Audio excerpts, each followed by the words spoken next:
Nosso episódio começa com o nosso prota, conhecido como Kai, encontrando uma jovem mulher que aparentemente é meio anjo e demônio. Ela parece muito fraca e pede ajuda ao nosso prota, que fica sem entender a atitude dela. Afinal, por ele ser humano, isso não deveria ser algo normal, já que humanos e raças alternativas travaram uma guerra feroz entre si.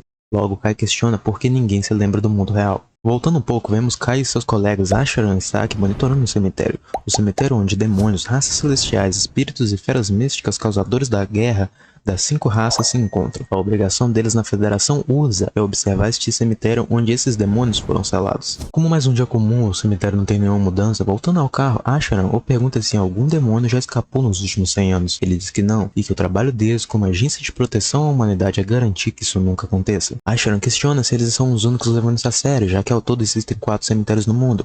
Kai diz confiar que os outros estão levando este trabalho a sério, afinal se um demônio sair seria o início de uma catástrofe. Olha, sei não, mas duvido muito que o colega dele aí foi o único a pensar em fazer corpo mole durante 100 anos. Mais tarde, na agência, Kai, mesmo sendo um soldado de baixa patente, se encontra treinando contra um boneco de máquina do tipo fera mítica. Em uma tentativa de tirar o equilíbrio da fera, ele acaba fracassando e Saki acaba tendo que suspender seu treinamento com o boneco. Saki diz que ele anda se esforçando muito e um dia ainda vai acabar se machucando. Kai acredita que seria um treino inútil se ele não corresse o risco. Saki aposta que se ele tivesse nascido durante a Grande Guerra das 5 Raças, seu nome teria entrado para a história. Kai pensa se seria como o profeta Sid. Ele ficaria muito honrado se fosse o caso, mas reconhece que não foi feito para isso. Saki nos conta que, por mais incrível que pareça, é difícil imaginar um humano derrotando os 4 heróis, que seriam a heroína dos demônios, o herói dos celestiais, a heroína dos espíritos e o herói das feras míticas. Kai nos conta que o profeta Sid derrotou os 4 heróis usando uma espada brilhante que foi dada pelo Deus profético. Saki logo fala que não se sabe ao certo se essa história realmente aconteceu,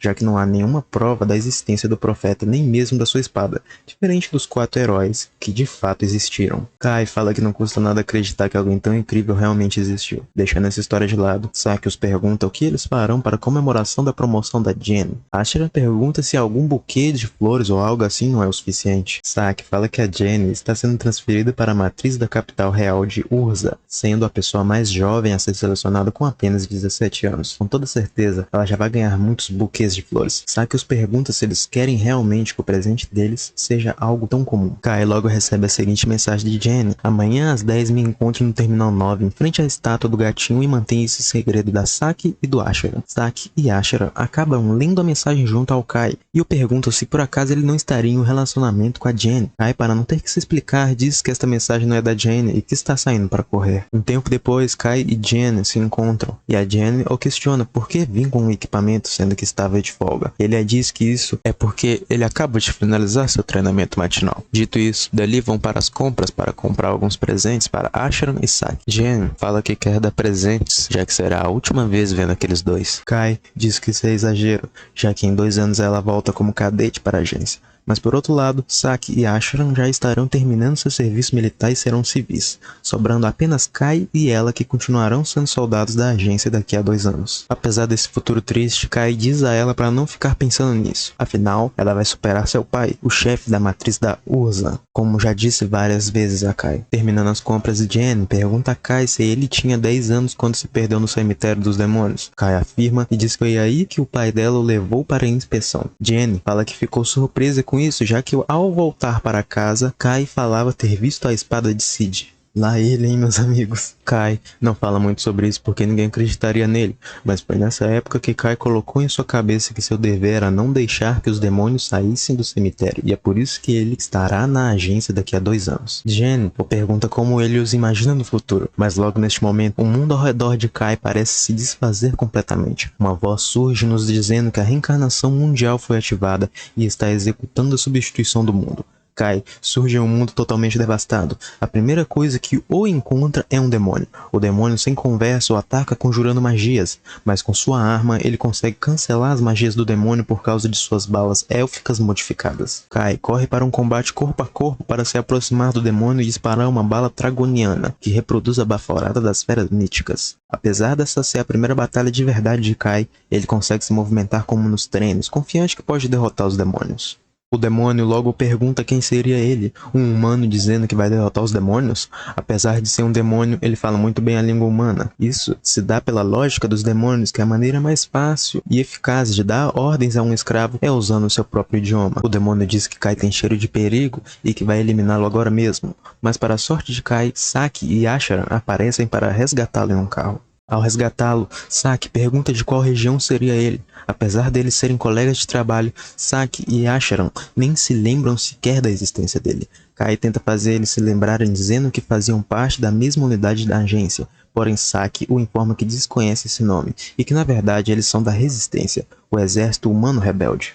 Kai diz a ela que não entende o que está acontecendo e a pede para explicá-lo o que está acontecendo neste mundo. Ashara conta que houve uma guerra chamada Grande Guerra das 5 Raças há mais de 30 anos, onde a humanidade perdeu. Cidades de todo o mundo foram tomadas pelas 4 raças, e os humanos vêm correndo e se escondendo desde então. As raças seguem brigando por território e a Federação USA foi tomada pelos demônios, sendo a única opção abandonar as cidades e fugir. Kai é levado até a cidade de humanos, nas profundezas chamada Neo Vishal. Asharan conta que eles tiveram que pegar o espaço subterrâneo que ainda estava intacto e transformar em cidades. Saki diz que é assim que eles protegem os humanos e continuam lutando contra as 4 raças, se denominando a Resistência. Kai pergunta por que a humanidade perdeu a guerra. Eles o contam que um humano ganhar de demônios não tem como, e que cada raça tem um chefe a quem se referem como herói, sendo eles muito mais fortes que os outros. Ao perguntar sobre o profeta Sid, Kai percebe que ele simplesmente não existiu nesta linha do tempo. Logo à frente, a tropa principal chega ao local. Asharan explica que há outras cidades humanas por aí, e que há uma guarnição da resistência em cada uma, supervisionada pela tropa principal. Nos é dito que o comandante da resistência é um salvador para o povo da Federação Urza, sendo que este comandante a própria Jen, que Kai era tão próximo. Ele pergunta se ela não se lembra do último encontro que tiveram e as compras que fizeram. Jen fala que ele a está confundindo com outra pessoa e que está com pressa para uma reunião. Não parando por aí, Kai a questiona por que ela está usando vestimentas masculinas e se passando por homem. Antes que Kai continue, ele é impedido por Falin, um dos soldados de Jen. Ashara disse a ele que é melhor ele ir descansar por hoje e que empresta seu quarto a ele. Kai passa a noite analisando a documentação, mas os únicos registros que faltam são os dele e do profeta Sid. Mas outra coisa também é peculiar nos documentos. Já que os demônios não foram derrotados, por que a existência de cemitérios para selar as 4 raças? Na manhã seguinte, Kai pede emprestado as chaves do carro a Ashara, e ele o empresta na maior naturalidade possível. Sério, qual é desse cara? Kai vai direto para a localização de um dos cemitérios olhar de perto. Chegando lá, ele percebe que a pedra de bloqueio foi removida do cemitério. Entrando mais adentro do cemitério, Kai consegue ver a espada de Sid bem próxima a ele. Ao encostar na espada de Sid, uma voz é ativada, dizendo a ele: "Você que foi envolvido pelo ódio do destino, não abandone esta espada. Chave de coordenadas do mundo, o detentor do código." Logo após isso, Kai é transportado para um local com uma garota meio demônio e anjo presa a várias correntes, pedindo ajuda para se soltar. A jovem mulher conta a Kai que se chama Rini e o pede para soltar ela das correntes. Apesar de correr o risco de ser atacado ao libertar ela, Kai a ajuda, mas percebe que seus ataques não conseguem fazer danos à corrente. Porém, ao usar a espada de Sid, ele as corta facilmente. Estando com liberdade novamente, Rini confunde Kai com um dos demônios de Vanessa, a heroína dos demônios, e começa a atacá-lo ferozmente. Kai escuta uma voz, o dizendo que ele pode partir o destino. Dito isso, ele corta a magia de Rini com facilidade. Após isso, Kai a explica que é um humano e não fará mal a ela. Rini pede desculpas e diz que atacou ele por ter um rancor contra os demônios. Kai então a pergunta qual seria sua raça. Contudo, ela o agradece por ser salva, mas não dirá nada sobre sua raça.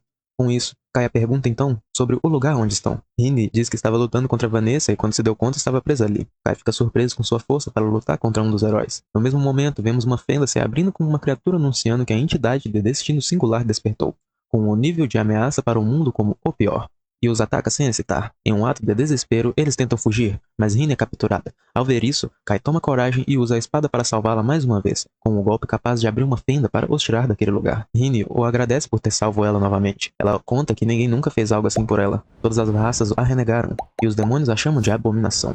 Por isso o rancor com eles. Kai conta que ele entende seu lado, já que ninguém se lembra dele e que está sozinho neste mundo. Ele conta a história que conhece e como este mundo está ao contrário. Rini diz não entender isso, já que na sua luta contra Vanessa, os humanos estavam para ganhar com um herói ao seu lado. Kai acha que eles vieram da mesma linha da história. Assim, eles viram companheiros. Saindo dali, Kai pergunta a Rini se ela não quer vir para a cidade com ele. Apesar de Rini não conseguir confiar em ninguém, ela aceita o convite, já que Kai estará junto a ela. Kai nos conta que foi um dia cansativo apesar de Rini conseguir esconder suas asas. Ela continua chamando muita atenção. Ao se deitar, Rini não entende como os demônios levaram a melhor. Kai a conta que esta provavelmente é uma linha de história alternativa, e espera que haja um meio deles voltarem para a original. Na madrugada, Rini o acorda dizendo que há demônios na cidade. Kai percebe que não há ninguém que consiga o salvar, e diz que talvez neste mundo possa imitar Sid. Após isso, Saki e Asharan são salvos por ele, assim travando uma luta contra os demônios e com o suporte de Rini para os derrotar.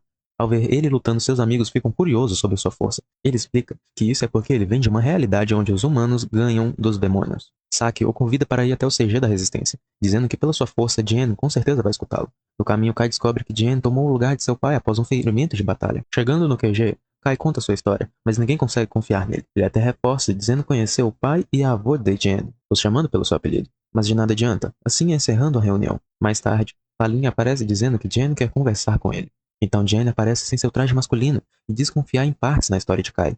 Isso se dá por ele saber os apelidos de seu pai e avô. Apesar da história, Jen reconhece sua força e pede ajuda para combater os demônios que agora sabem da localização da cidade. Rini os interrompem dizendo que isso não ajudará em nada, pois agora sempre virão mais demônios. Então Kai conta seu plano de atacar a capital real e derrotar Vanessa. Jen fala que isso apenas resultaria em baixas, mas Kai a tranquiliza, dizendo que serão apenas ele e Rini de frente contra Vanessa. Kai conta que tentará replicar a história de seu mundo a derrotando, e que apesar de vir de outro mundo, ele vai se arriscar a este nível pela versão de seus amigos que estão aqui, pois não conseguiria se perdoar se os deixá-los na pior. Então eles planejam a entrada na capital real por um túnel secreto no subsolo, de conhecimento apenas da família real. Jen questiona porque não sabia dessa informação. Palinha diz que seu pai a pediu para manter isso em segredo, para que ela não tentasse nenhum plano maluco contra Vanessa, assim a protegendo.